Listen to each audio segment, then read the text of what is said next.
Hi hello friends, అందరూ బాగున్నారా? ఈరోజు వీడియో ఏంటంటే మంచి సూపర్గా అనమాట. ఇడ్లీలోకి, చట్నీలోకి, ఇడ్లీలోకి, దోశల్లోకి, తర్వాత చపాతీల్లోకి, రైస్లోకి, అన్నింటిలోకి ఉపయోగపడే మంచి చట్నీ చెప్పబోతున్నాను అనమాట. అది ఒక 2 days మనం స్టోర్ చేసుకోవచ్చు కూడా, ఫ్రిడ్జ్లో వేసేసుకొని చాలా బాగుంటుంది. అది ఎలా అంటే ఏమేమి కావాలంటే ముందుగా టమాటా ముక్కల్ని ఇలా నీట్గా కోసుకోవాలన్నమాట. పక్కన పెట్టుకున్నాక పల్లీలు వేపేసి ఆల్రెడీ ఉంచుకున్నాను. ఆ పల్లీలు అవి, తర్వాత వేపుడు శనగపప్పు, మిరపకాయలు, పచ్చిమిరపకాయలు వేయక్కర్లేదు, ఉల్లిపాయలు కొంచెం పెద్ద సైజునే పర్లేదు, అవి వేసుకొని జీలకర్ర, వెల్లుల్లిపాయలు, ఇవి మనకు కావాల్సిన ఐటమ్స్ అనమాట. ఇప్పుడు ఈ ప్రాసెస్ ఎలా చేద్దామో చూద్దాము. చాలా సూపర్గా ఉంటుంది. ఒకసారి మీరు కూడా ట్రై చేయండి, చాలా బాగుంటుంది. ముందుగా స్టవ్ ఆన్ చేసుకొని బండి పెట్టుకున్నాం కదా, ఈ కళాయి బాగా వేడవ్వాలన్నమాట. వేడయ్యాక ఏం చేయాలంటే కాసంత ఆయిల్ వేద్దాము. ఒక 2 స్పూన్లు ఆయిల్ వేయాలి. నూనె వేడయ్యింది కదా, ఇప్పుడు ఏం చేద్దామంటే ముందు జీలకర్ర వేసుకోవాలన్నమాట. జీలకర్ర తర్వాత మనం వెల్లుల్లిపాయలు ఉన్నాయి కదా,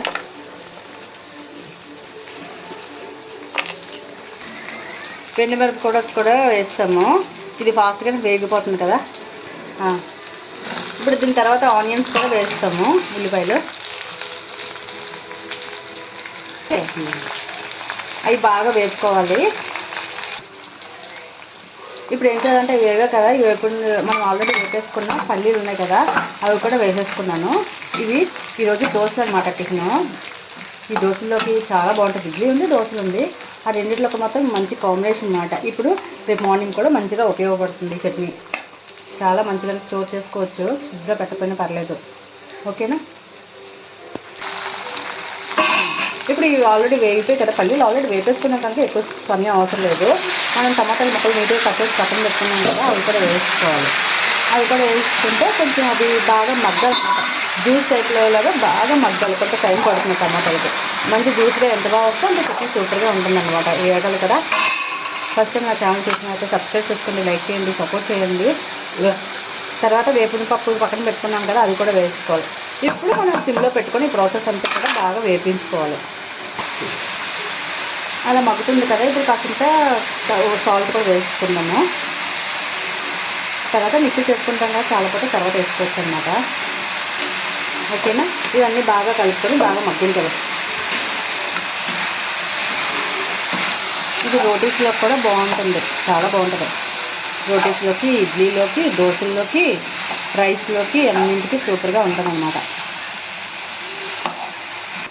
ఇలా మగ్గుతుంది కదా, కాసింత అల్లం ముక్కలు కూడా చిన్నగా తరుపుకొని ఉంచుకున్నాను ఆల్రెడీ ఫ్రిడ్జ్లోని. ఆ ముక్కల్ని ఇప్పుడు వేస్తున్నాను అన్నమాట. అల్లం కూడా స్పైసీగా బాగుంటుంది కదా అన్ని చట్నీలోకి. ముందుగా మనం ముక్కలుగా కోసేసుకొని స్టోర్ చేసుకున్నాం అనుకోండి, ఎప్పుడు కావాలంటే అప్పుడు యూజ్ చేసుకోవచ్చు అనమాట ఈ అల్లం ముక్కలు.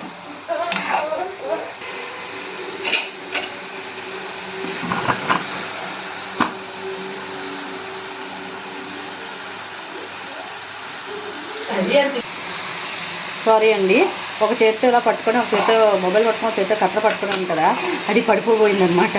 జస్ట్ మిస్ అసలు. ఓకేనా? ఇంకా మగ్గాలి, కొంత టైం పడుతుంది. చూడండి ఫ్రెండ్స్, ఇలాగ కొంచెం బాగా మగ్గింది కదా, ఈ టైం ఇలాగా ఈ కన్సిస్టెన్సీలో సరిపోతుంది అనమాట. ఇప్పుడు దాన్ని ఏం చేద్దామంటే స్టవ్ ఆఫ్ చేసుకొని కాసేపు చల్లారాలి. ఒక ఫ్యాన్ కింద పెట్టేస్తే ఫాస్ట్గా అయిపోతుంది. చల్లారాక మనం మిక్సీ జార్ చేసుకుందాం అనమాట. ఓకేనా? అప్పుడు వరకు మనం ఈరోజు దోశలు టిఫిన్ కదా, దోశలు ఎలా ప్రిపేర్ చేసుకుందాం చూద్దాం. చూడండి ఫ్రెండ్స్, ఆల్రెడీ అది చట్నీ ప్రాసెస్ అంతా కూడా చల్లారుతుంది కదా, అప్పుడు లోపు మనం దోశలకి బ్యాటర్ని ప్రిపేర్ చేసుకున్నాం కదా. దోశలకి ఎలాగ నానబెట్టడం చెప్తాను. ఇదేంటంటే 2 గ్లాసులు బియ్యానికి 1 గ్లాసు పప్పు, తర్వాత 1 కప్పుడు అటుకులు, 2 స్పూన్లు మెంతులు అనమాట. ఇది దోశలకి చాలా సూపర్గా ఉంటుంది. మంచి స్పాంజీగా చాలా బాగా వస్తాయి అనమాట. ఒకసారి అందరికీ తెలిసిందే, కానీ చాలా బాగుంటుంది నిజంగా. హోటల్ స్టైల్లో కన్నా సూపర్గా ఉంటుంది ఇంట్లో చేస్తుంది. దీనికి ఏంటంటే 3 గంటల ముందరగా నానబెట్టుకోవాలన్నమాట. ఇది ఆ రోజు కన్నా నెక్స్ట్ డే అయితే చాలా పుల్లగా భలే ఉంటుంది. కానీ ఇది నిండది ఆల్రెడీ. చూడండి, ఇప్పుడు ఆల్రెడీ నాన్ స్టిక్ కళాయి పెట్టేసాం కదా, బాగా వేడయింది. ఇప్పుడు కొంచెం ఆయిల్ అక్కర్లేదు, ముందు కొంచెం వాటర్ వేయాలన్నమాట. ఈ నాన్ స్టిక్ అసలు ఆయిల్ అవసరం లేదు. కొంచెం వాటర్ వేసేసాక ఆ చల్లాడాక మనం ఏం చేయాలంటే చూడండి, దోశ ఎంత చక్కగా వస్తుంది కదా, చాలా సూపర్గా ఉంది నిజంగా. అప్పుడు మనం నాన్ స్టిక్ డైరెక్ట్గా ఆయిల్ వేయకుండా అట్టు పైన కొంచెం ఆయిల్ వేసుకోవాలన్నమాట. ఆ చుట్టూగా కొంచెం డైరెక్ట్గా ఆయిల్ వేయకూడదు.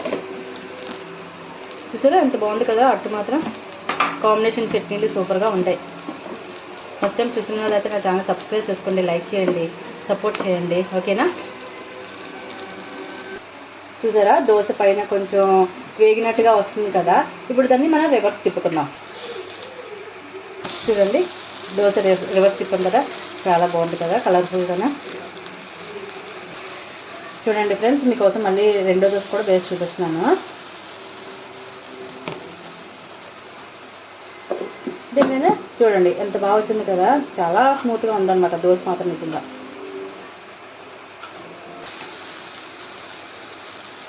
చూసారా రెండోది కూడా పక్కగా రౌండ్ తిప్పాము కదా.